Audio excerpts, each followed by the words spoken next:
Good.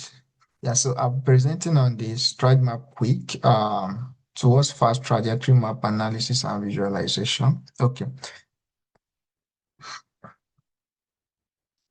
so this is my table of contents. I'll walk us through the basics, that is like foundations, and then how to install it, how it's built, the validation and performance, utility, and where the codes are, right? Okay, so let's make progress. So let's look at foundations. Now, uh, trajectory map didn't start today. Obviously, even here, you can see 2024 in this paper I posted here, but obviously it didn't start in 2024, it has been here. If you use VMD, you will see that you can easily generate trajectory maps on VMD. Yeah, but these authors, this was the first time they tried to, put it into a script mode that people can use. You don't need to install VM, just some other things. So you use a trajectory map. Now, and then what does the trajectory map actually, do for us essentially?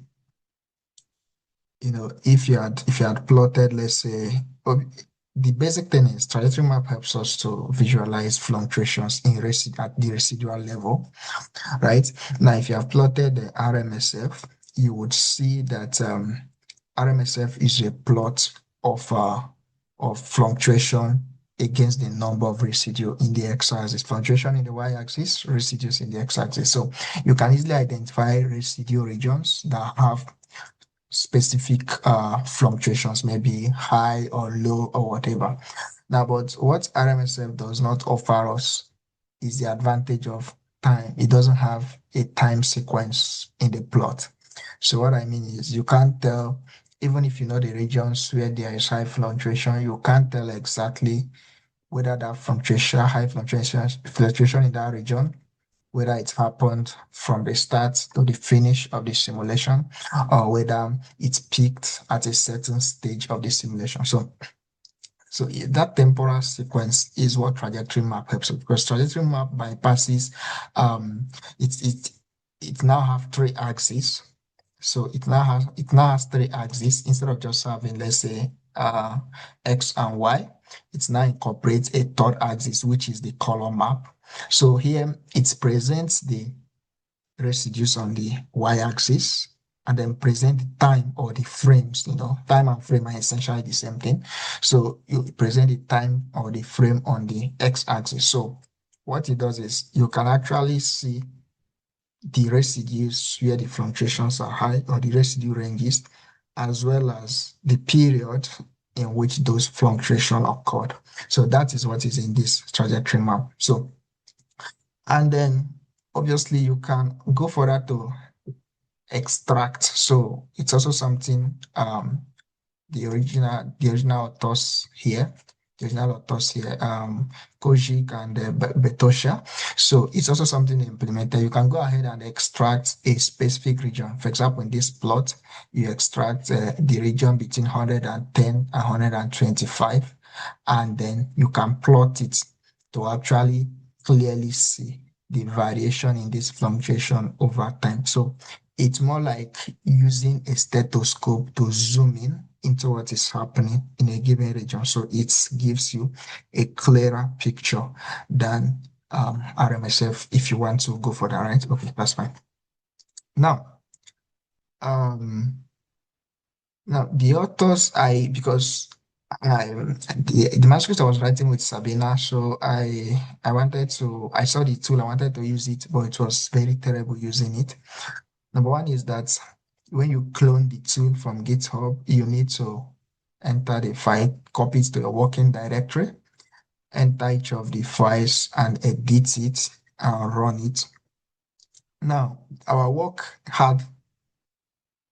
we had 3 replicates for every system. So we had like 12 systems to work on. And that is a bit crazy if I had to edit this for 12 systems. And that is even on a minimal side, right? What if someone has a workflow that involves a whole lot of proteins or whatever, he wants to plot their trajectory map? It's going to be terrible. It's going to be an eyesore. So that is one. The second thing is that the scripts are just in simple Python file. It doesn't allow you to install it as a software. So basically, if you're not in the working directory, you can't run it. For example, if you are running, let me just give you a small example. If you are running CPP Traj, or you're running Amba, or you're running whatever, you don't need to be in the directory where Amba is installed. You can be in any directory you want, and Amba command will run. But this one, you need to carry it to your directories because it literally doesn't have this command.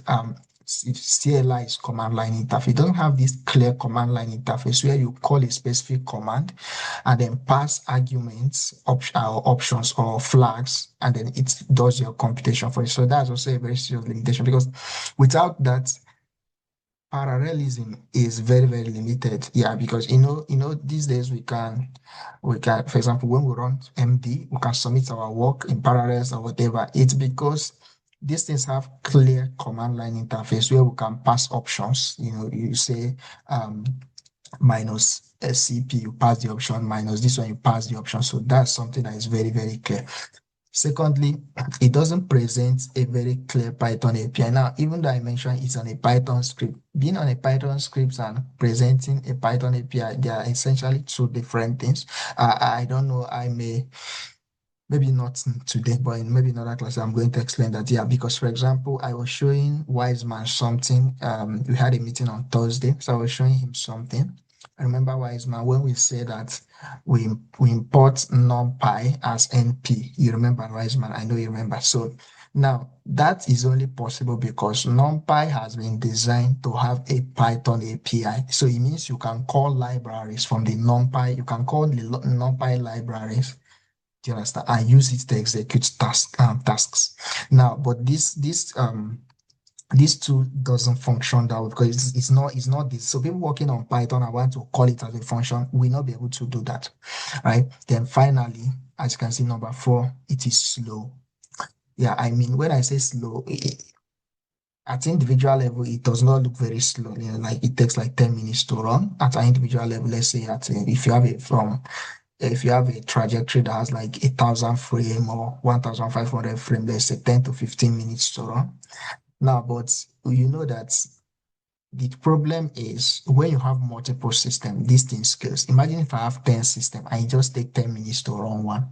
Essentially, I'm now looking at, oh, titles, thank you for reminding me, but I'm going to break your protocol because I need you guys to understand what I'm saying. I'm sorry. Okay, so uh, you know, imagine if you have 10 systems and then each of them is taking 10 minutes. So you're close to 2 hours running 10 systems, which is a bit crazy.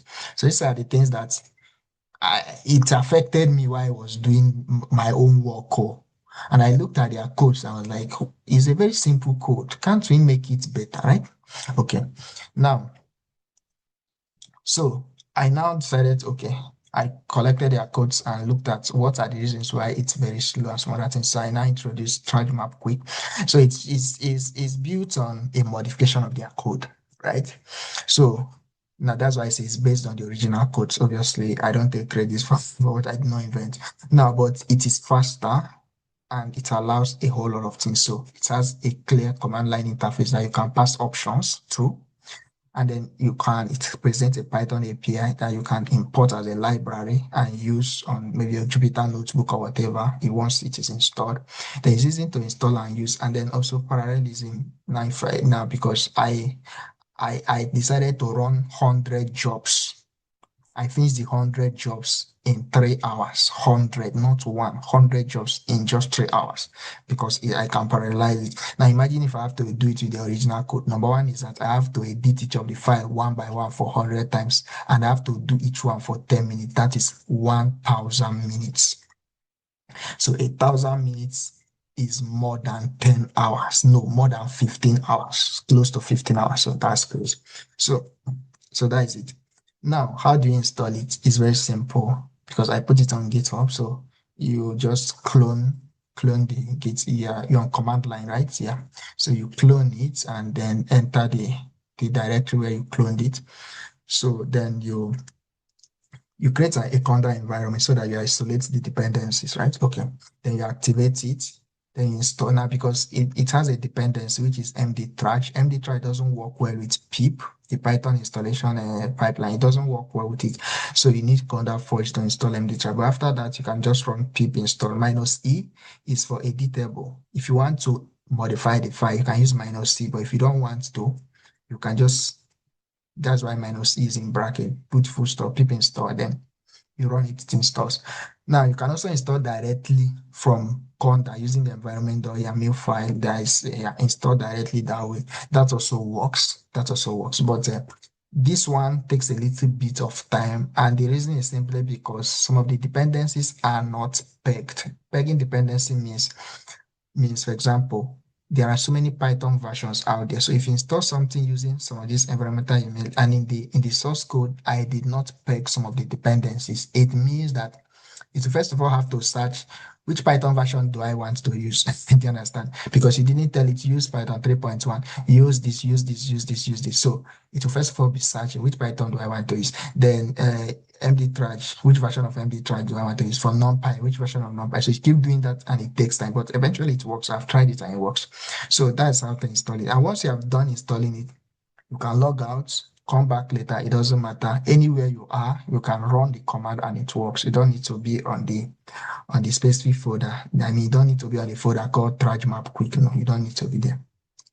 Now, architecture, this is just like to give us a small idea. It's not, I don't know whether it's even going to be very clear, but so you are going to have a TMQ. So if you go to the GitHub, which are the link is provided at the end of the presentation, go to GitHub. So this is like the folder structure of the program.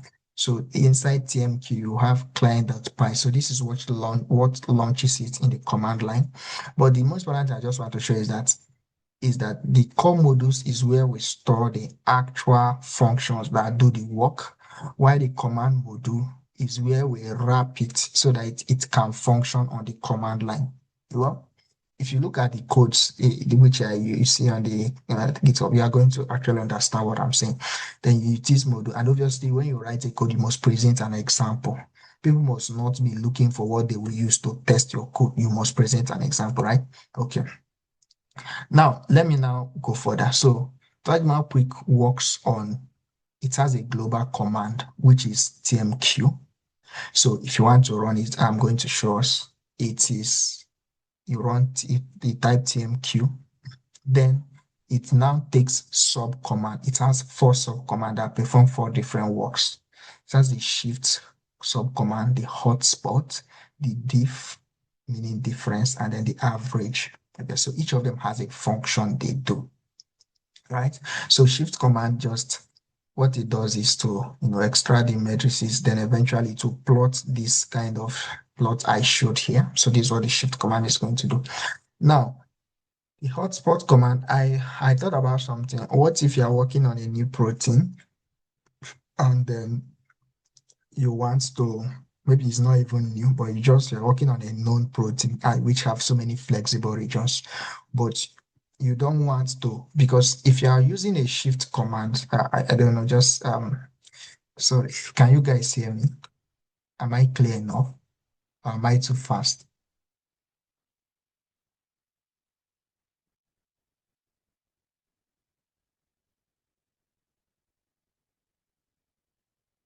Hello, can you guys hear me? Am I too fast?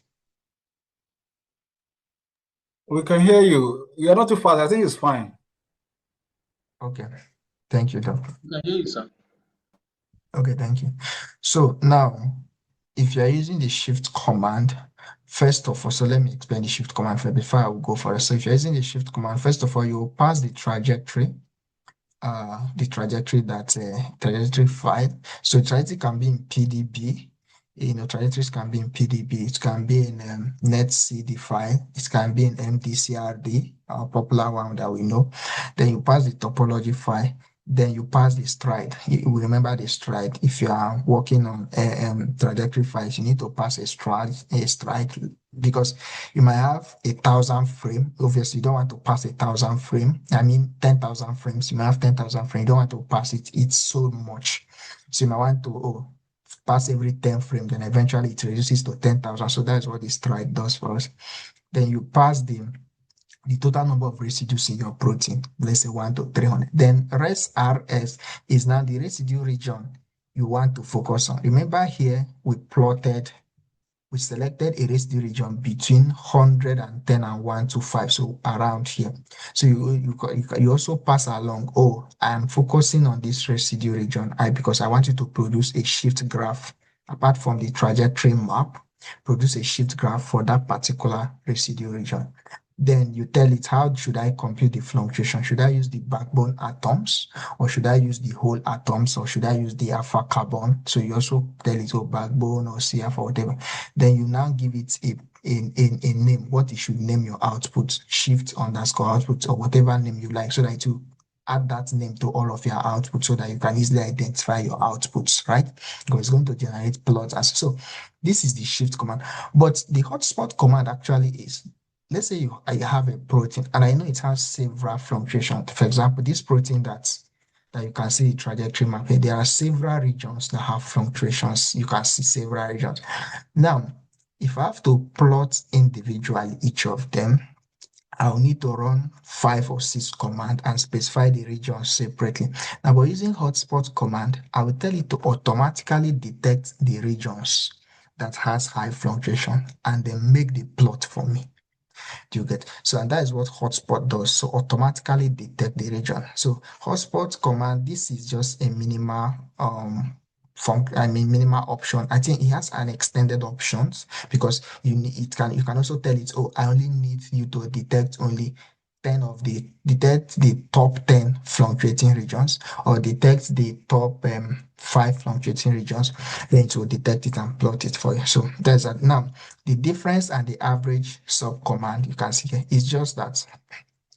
Let's say I have a simulation, I have a pole, and I have a ligand bound trajectory, and I want to visualize, see their trajectory map. I can subtract the two trajectories from each other and visualize it. Do you understand? So the trajectory map I'm visualizing is a difference map. So that difference map, the color of that difference map will show me. So maybe I'm going to show it later in the slide. It's going to show, let's say I use different color intensity. Let's say if it is blue, deeper in blue, it means, oh, the APO had more fluctuation than the ligand bound. If it is deeper in red, so that is what you do with diff command. So it's a subtraction. So it works on two trajectories. Now, but the average command is for replicates. Let's say you did a replicate simulation and you want to sum it up. I think it's Sabina, the work I was doing Sabina, because we had a lot of replicates, and sometimes it's really difficult to decide what to do with the replicates, yeah, because sometimes you don't know whether you should average them or you should use them one by one, because some of the things you are looking for, if you average them, they will be lost. Some of the things you are looking for, you need to average them to find them. So these are the things. So if you want to do a trajectory map for those of our simulation, use the average command. So it will average the 3 replicates and just produce an average map for you. So instead of plotting 3 and showing 3, it can average the average. So these are the 4 sub commands that can be run with TMQ.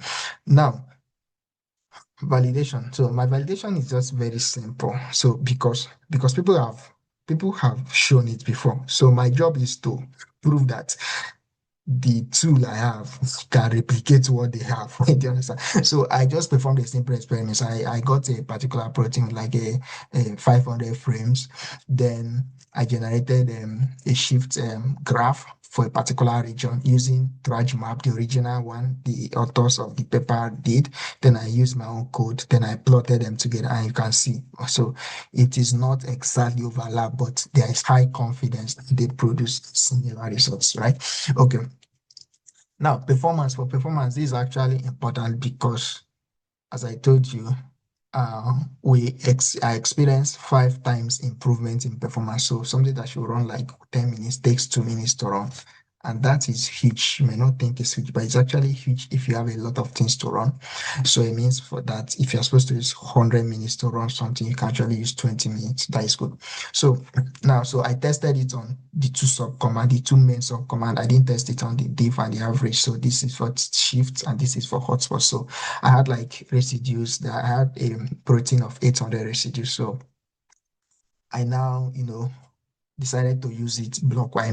What I mean by blockwise is I decided to feed it in, not at once. So I fed it in and that is also something that this tool does that their tool did not do. So this tool, for example, if you have 800 a protein that has 800 residues, you don't want to analyze the whole protein. You just want to focus on the N terminal or the C terminal. That is where you focus. You can actually decide to pass the residue range. Let's say we say your protein is 800 residues, right? You say, oh, I want to just check the N terminal. That is between 100 and 100 residues. So you only pass only that region so that they will analyze that. So that's what I did here. So I started passing it 100 residue at a time, 200 residues at a time, 300 residues at a time, till 800 residues at a time. Then at the same time, I started passing the number of frames, 50 frames, 100 frames for each of them till 1000 frames. That is what you can see here. So for each box you see here, there are 100 computation or around 80, 8 by 10 computation. So I now plotted it. So you can see a slight scaling as the number of frame is increasing. You see, the curve is going up, but it's not very, very linear. Then the time too is going up. By the end of the day, 300 seconds was maximum. So this one you see at, for the shift command, this one you see at 500 is like an outlier. So, but generally, within 300 seconds, it finishes running up to 1,000 frames. Now that is nice. Now, because the original trajectory map, you need to edit so much. I can't do what I did here. But if I have to edit 80 times, I couldn't do it. So I just decided to create two extremes. So lower bound and upper bound. For the lower bound, I use 400 residues. For the upper bound, I use 800 residues. So I tested the same things. As you can see, the scaling is quite at 1,000 residues, you always are more than 1,000 seconds, sometimes going up to 1,500 seconds at just 1,000 frames for 400 or 800 or whatever. So the gain is great. It's actually big. That's why I said like 5 times gain in time. So, and that is important for use for throughput or whatever you want to call it, right? Then I also measure performance in terms of, the usage of CPU, the usage of RAM. So these things I don't, and these things are very easy to measure. They're not really very complicated because every time you run something on the command line, it records the CPU usage, the time used. So you can actually just collect those time. It's not very difficult. Any time you run a code, it measures all these things. So you can actually extract them. So the CPU usage, the RAM, and most importantly, the runtime. So you can see for the runtime, so I did this. So for each thing I ran here, I repeated it 20 times. So imagine I repeated it 20 times. So I'll just tell it to loop over itself for 20 times, then give me the output. So then average it and give me standard deviation and I play. So the details of this thing is not really interesting. The only thing that is interesting is that, for example, the peak RAM usage is actually you know, a bit high. And the reasons are, it's more complicated because for example, at peak is using like almost 2 gig RAM. So if you're using like 4 gig RAM laptop, you're already in danger. But the thing is, why it uses this kind of RAM is that, computing fluctuation involved what we call matrix. Or when we say matrix, because if you're computing a fluctuation, you need to first of all, find distances between atoms for every atom of the protein. Do you understand? So if you do that, you are going to have a huge matrix that need to be stored in memory. And you know where you store memory if you are running something is in RAM. So you have that kind of huge matrix. I need to store it in RAM. So the memory usage is going to peak. But obviously the average usage is still okay. It's less than 1 gig. So it's not too bad. Now, So now for the utility, I decided to use it on something. I think the way I collected the trajectories to do this was the second paper that I also sent to Dr. Wande, the fragment-based paper. So that's why I collected this trajectory to use for this utility. So I have base one protein and I have the apoprotein and the bound protein. And then my focus is on the flap regions between residue 73 and 79. So, and I highlighted it in red here. So you can see clearly using the trajectory map that the bound has more serious significant fluctuation compared to the apo. So if you look at this region now, and that is fine. So I can now invoke the shift command, the difference map command, whatever command available, I can invoke all of them. And then I can see, for example, if you look at this shift plot now, you can see clearly bound, sorry, the bound protein having very clear high fluctuations compared to the mutant protein throughout the stimulation time. So both of them had serious significant peak around 15 nanoseconds, which were about obviously, and then you can see the fluctuation, like how varied it is. Then I used Chimera to generate this image to show you, the gap between two of them to show you that bound is very way up higher than the Apple. And then you can see the difference map. Now, let me come back to the difference map because I mentioned the difference map is in such a way that you must give it a differential color because it's a difference map, obviously. So it means that, for example, in this different map, I used Apple to subtract the bound protein. Yeah, so you can exchange it, addition and subtraction are somehow, commutative is that's what we say, right? Because A plus B is essentially A minus B in absolute terms. The signs might change, but in absolute terms. So if you minus APO, use APO to minus the bound configuration, it means that if the APO has higher fluctuation than the bound, it will show red. Wherever it shows red, the APO has higher because red is positive. But if it shows blue, it is negative. It means that the APO has lower, that the bound configuration has a higher fluctuation. And that is exactly what. So for that particular flap region, you can see it's showing blue, very clear blue, because we subtracted it. So this is also something to use one particular map to represent differences between a bound or whatever and configure proteins in one plot. Now for repository, I put it in GitHub for people to use. Obviously, that's where you see all the code and all the structures. Then at the same time, I put it in Zenodo. As you can see here, there are two different Zenodo that file. Repository here. So the first one is just the full repository. And the second one is the data set. The data set is because some of the things you need to try out on TrajMapQuick, some of them are heavy. If I need to put them on GitHub, there are some extra things I need to do, which I didn't think I want to do.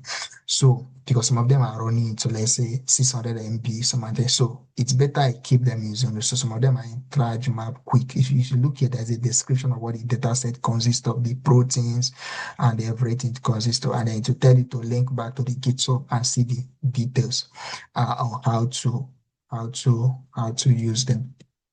So these are the references or the resources. So they are basically a compilation of the original author's work, their own original GitHub, the GitHub where I deposited is working, and all the English and even okay. Now I want to say something else. How to use the TrajMapQuick. I also did a video and it's already on our YouTube. Okay, I think we're going to talk about YouTube again later. But so that is the final image, it's final link here. So it's also there. You can go and I think it's like 45 minutes video and I explained exactly how to use it. I mean, not by PowerPoint slide, by doing it. Okay. So for the acknowledgement, obviously Dr. Wande and his friend.